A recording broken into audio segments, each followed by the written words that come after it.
Rick and Morty, just the name brings on incredible feelings of hype and hope. Well, good news, those feelings are justified because Season 5 of Rick and Morty is about to be the show's best one yet. Reports show that the series is actually on schedule this time. Boom! I think that's the video right there, guys! Should we wrap it up and roll the outro? No? Yeah, alright, fine. You don't have to twist my arm to get me talking more about Season 5 of Rick and Morty. Oh, whoo-wee! Feels better.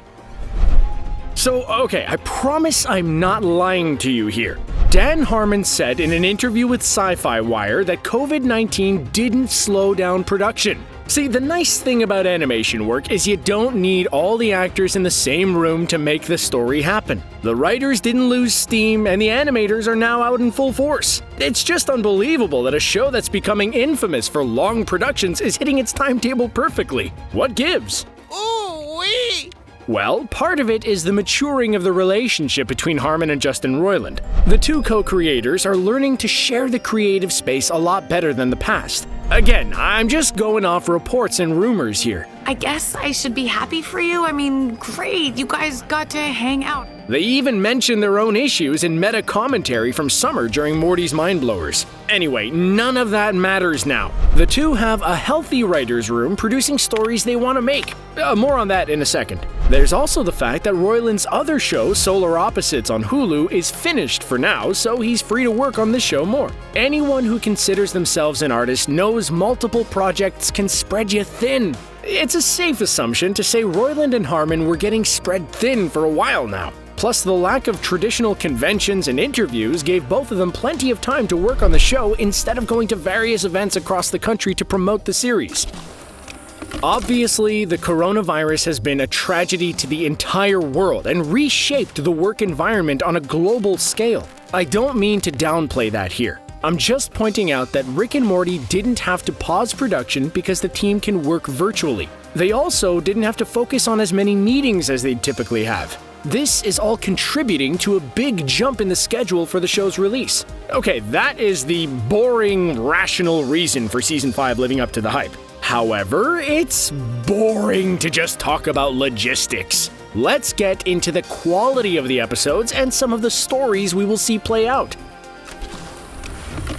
Harmon isn't afraid to talk about some of his favorite ideas that made it into the episode lineup this season. He keeps mentioning this John Hughes-style romance that Morty goes through in a new episode. No, it's not with Jessica. I know, that would be big news, but half the joke is that their relationship is not happening anytime soon. Instead, it's with an unknown character, kind of like Morty's girlfriend in the Vat of Acid episode. On a side note, how wild was that story? I'd argue it was the best episode of Season 4 because...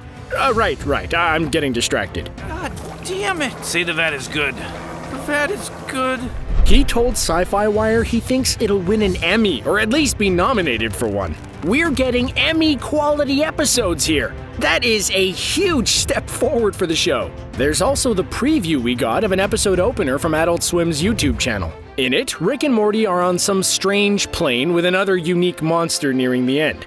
I'm sure you've seen it, so I won't go into a ton of description here. What I can say is this preview helps prove my point. In just 2 minutes, we're growing Morty's character and helping him learn while also bringing more wacky and bizarre characters to the world. Like, who would have guessed that Rick can't touch the ocean on Earth? It's that stupid but hilarious premise we saw in the first 2 seasons of the show coming back to life. Even the name of his nemesis, Mr. Nimbus, is promising. Sorry? Who the f*** is that?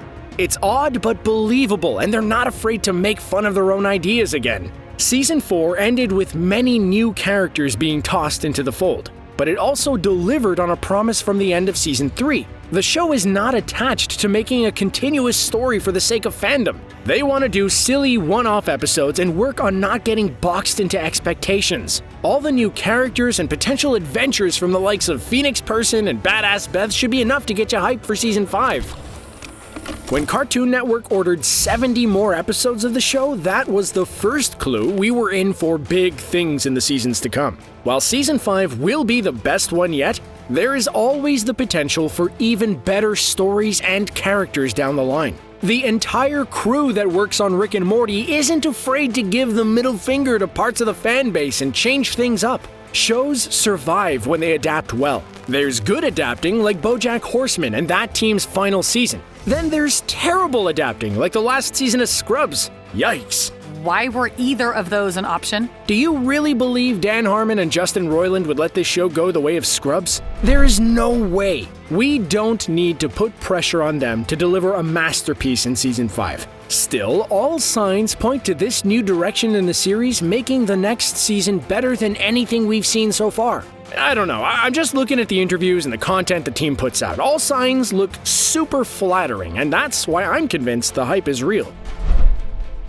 So do you think that Season 5 will be the best one we've ever seen? Give us your thoughts in the comments section below. There's always more Rick and Morty videos where this came from, so subscribe and like the video to keep track. ScreenRant releases videos daily and you don't want to miss out.